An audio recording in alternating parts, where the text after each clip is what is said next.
আসসালামু আলাইকুম everyone, welcome back to my channel. আজকে আমি আপনাদের সাথে শেয়ার করব ফেলে দেওয়া মিষ্টির রস দিয়ে আপনারা কিভাবে খুব সহজে দুধ সেমাই রান্না করে নিতে পারেন। অনেকে আছে বাসাতে রসগোল্লা অথবা রাজভোগের যে রসটা থাকে সেটা কাজে লাগাতে পারেন না, দেখা যায় সেটা ফেলে দেন। আমরা সেই রসটা কিভাবে কাজে লাগাতে পারি সেটাই আমি আজকে আপনাদের সাথে শেয়ার করব। সেই মিষ্টির রস দিয়ে এতটা দারুণভাবে যে সেমাই রান্না করে নেওয়া যায়, আপনি দেখলেই কিন্তু অবাক হয়ে যাবেন। তার জন্য আমি এখানে 2 প্যাকেট সেমাই নিয়েছি, আর আমি এখানে মিষ্টির প্যাকেটটা নিয়েছি। এখান থেকে আমি মিষ্টি এবং রসটা আলাদা করে নেব। এই মিষ্টিটা কিন্তু মেহেরপুরের আমার বড় দুলা ভাইয়ের হোটেলের মিষ্টি, এতটাই টেস্টি আসলে বলার মতো না। এই রসগোল্লার কালারটা একেবারে ব্রাউন করে ফেলে দুলাভাই, নিজেই তৈরি করে, কিন্তু ওনার নিজের হোটেলে উনি নিজেই মিষ্টি তৈরি করে। মিষ্টিগুলা কিন্তু অনেক বেশি টেস্টি।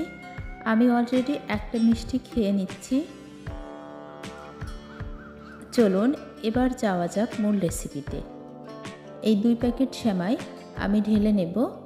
আর এই সেমাইগুলা কিন্তু ইন্ডিয়ান, মানে ইন্ডিয়া থেকে আমার আম্মুর মামা নিয়ে এসেছিল সেই সেমাই, সেটা দিয়ে আজকে আমি এই রেসিপিটা করব।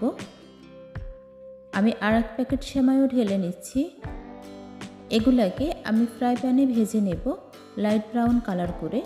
আর সেমাইগুলো কিন্তু একেবারে ছোট ছোট, আর একটার থেকে একটা আলাদা। এটা যখন আমি ভেজে নেব, ভেজে নেওয়ার পরেও কিন্তু আরও বেশি দারুণ হয়ে যাবে। আর এই সেমাইটা রান্নার পর কেমন হবে সেটাও অবশ্যই আপনারা দেখলেই বুঝতে পারবেন। আমি চুলায় প্যান বসিয়ে দিয়েছি। গরম প্যানে আমি 1 টেবিল চামচের মতো সয়াবিন তেল দিয়ে নিলাম। আজকে বাসাতে ঘি নেই, যার কারণে আমি ঘিটা দিতে পারিনি। আপনারা অবশ্যই এখানে হাতের কাছে যদি ঘি থেকে থাকে তাহলে ঘিটা দিয়ে নেবেন। ঘিটা দিলে কিন্তু সেমাই রান্নাটা আরও বেশি টেস্টি হবে। অলরেডি সেমাইগুলো ভাজা হয়ে গেছে। এখন আমি একটা সার্ভিং ডিশে উঠিয়ে নিলাম। দেখতেই পারছেন ভেজে নেওয়ার পর সেমাইগুলা কতটা দারুণ হয়েছে।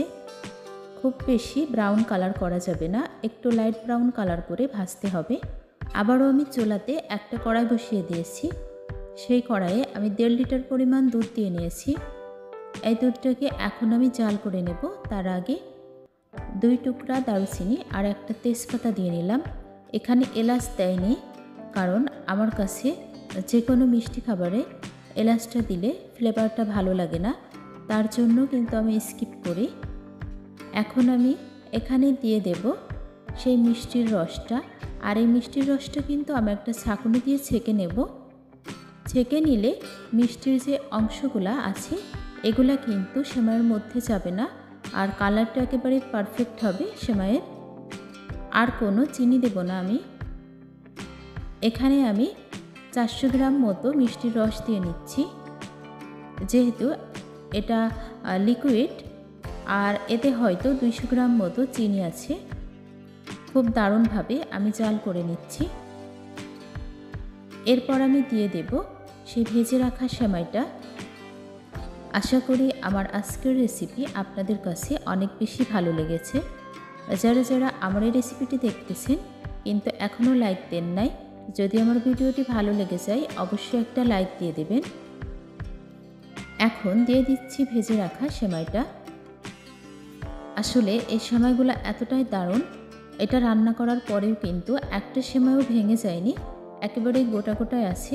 বোঝাই যাচ্ছিল যে সেমাইগুলা কতটুকু সাইজের বা কেমন আকৃতি।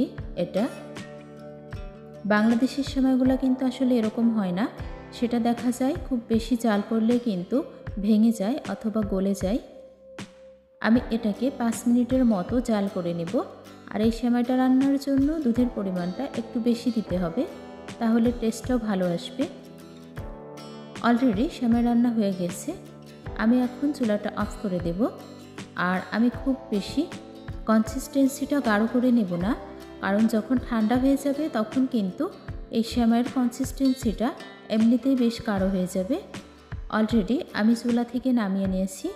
দেখতেই পারছেন কতটা দারুণ হয়েছে। এই সেমাইটা যত বেশি ঠান্ডা হবে কনসিস্টেন্সিটা কিন্তু তত বেশি গাঢ় হয়ে যাবে। অলরেডি সেমাইটা একটু ঠান্ডা হয়ে গেছে, তাতেই কিন্তু অনেকটা গাঢ় হয়ে এসেছে আর খুবই টেস্টি হয়েছিল এই সেমাই রান্নাটা। বাসার সবাই অনেক পছন্দ করেছে। আপনারাও কিন্তু বাড়িতে থাকা মিষ্টির রস ফেলে না দিয়ে বা কোনো কাজে লাগাতে পারেন না, তারা কিন্তু এই পদ্ধতিটা কাজে লাগাতে পারেন ঠিক এভাবে। আর আমার সেমাই রেসিপিটা কেমন হয়েছে সেটাও কিন্তু কমেন্ট বক্সে জানাতে ভুলবেন না। আপনারা যারা যারা এতক্ষণ আমার ভিডিওটার সাথে ছিলেন সবাইকে অসংখ্য অসংখ্য ধন্যবাদ। আসসালামু আলাইকুম, আল্লাহ হাফিজ, থ্যাঙ্কস ফর ওয়াচিং। দয়া করে খাবার নষ্ট করবেন না, প্লিজ ডোন্ট ওয়েস্ট ফুড।